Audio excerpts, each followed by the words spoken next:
You could be drinking keto coffee every morning and still blocking your own fat burning. That sounds wrong, I know. Keto coffee is supposed to lower insulin, not spike it. It's marketed as this clean, fat-burning fuel, something that keeps you in ketosis, sharpens your brain, and helps you lose weight faster. But here's what I've been seeing more and more in clinical practice. People over 50 doing everything right. Low carbs, intermittent fasting, even skipping breakfast, yet their weight won't budge. Their energy crashes by noon, and their cravings quietly come back at night. And when we dig deeper, the problem often starts with something they trust the most, their morning coffee. Not the coffee itself, but what's going into it. Because certain keto-friendly ingredients don't behave the way you've been told. They don't raise blood sugar much, so people assume they're safe. But insulin doesn't only respond to sugar, it responds to signals. And some of these ingredients send a very confusing signal to your body. Especially as you age, it's like pressing the gas pedal and the brake at the same time. You feel like you're moving forward, but internally, your metabolism is stuck. In today's breakdown, I'm going to show you 3 common keto coffee ingredients that quietly spike insulin, not in an obvious way, but in a way that slows fat loss, increases hunger, and disrupts your metabolic rhythm. And more importantly, I'll show you what to do instead. Because once you fix this one habit, just one, everything else starts working again. Before we go ingredient by ingredient, let's zoom out for a moment.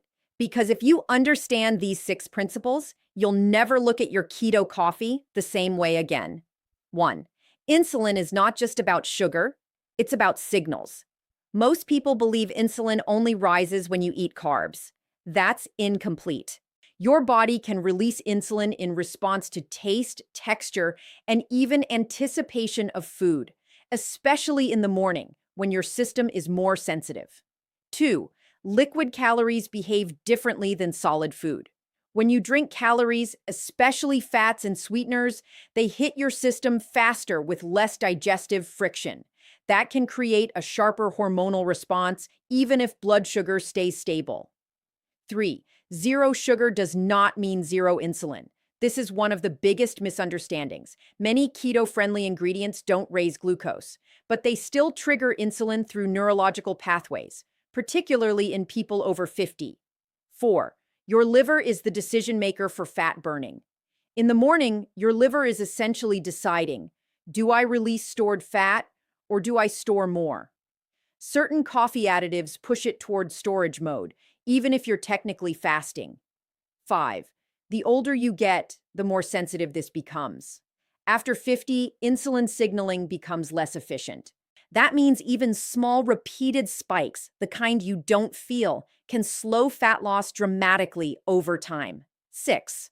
Small daily habits create big metabolic consequences. This isn't about one cup of coffee ruining your health. It's about repetition. Every single morning, you're either reinforcing fat burning or quietly blocking it. If you take nothing else from today, take this. Your keto coffee is either working for your metabolism or against it. And the difference often comes down to just one ingredient. Let me start with the one that surprises people the most. Those keto-approved sweeteners you're adding to your coffee. Things like erythritol blends, stevia drops, monk fruit packets. On paper, they look perfect. Zero sugar, zero carbs, almost no calories. So naturally, people think, this can't affect insulin. But clinically, that's not what we see. Most of my patients tell me, I switched to keto sweeteners, so I know my insulin isn't the problem. Your brain doesn't measure calories first. It responds to taste. When something hits your tongue with intense sweetness, your brain sends a signal ahead of time, almost like preparing your body for incoming sugar. This is called a cephalic phase insulin response. In simple terms, your body releases insulin before sugar even arrives. Think of it like this. Imagine your body is a warehouse expecting a delivery truck.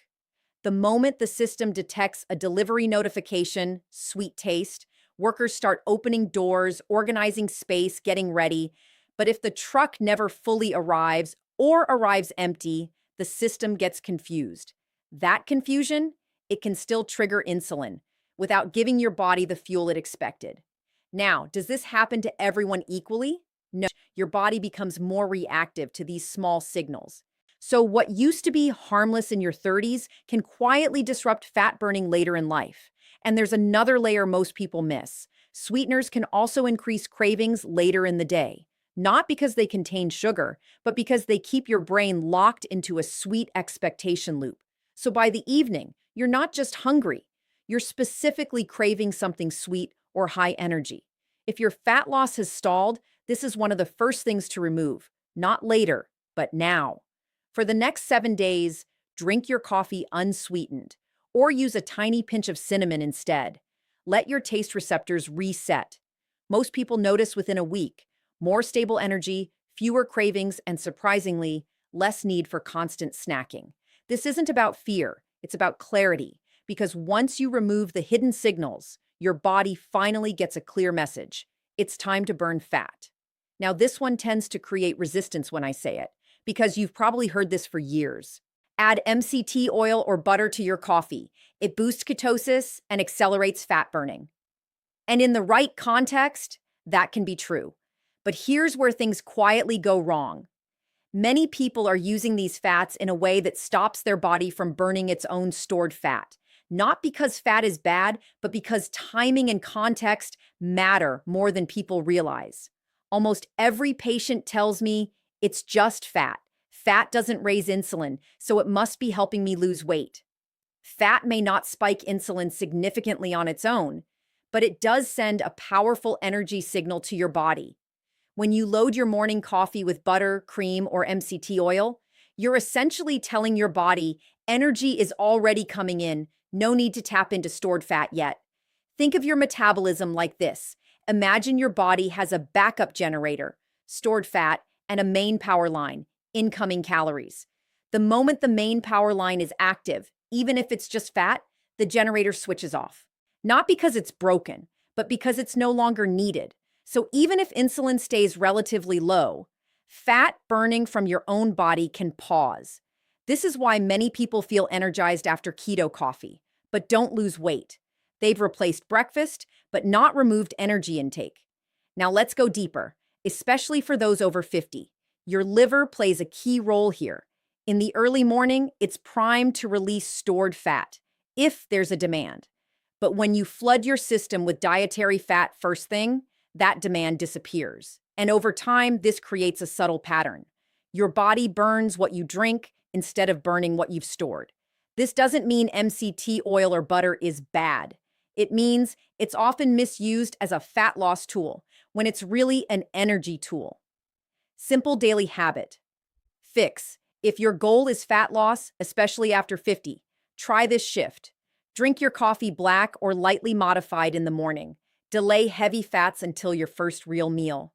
This keeps your body in a true fat-burning state longer. And here's what most people notice within 1-2 weeks. Easier fasting, reduced hunger, and more consistent weight loss.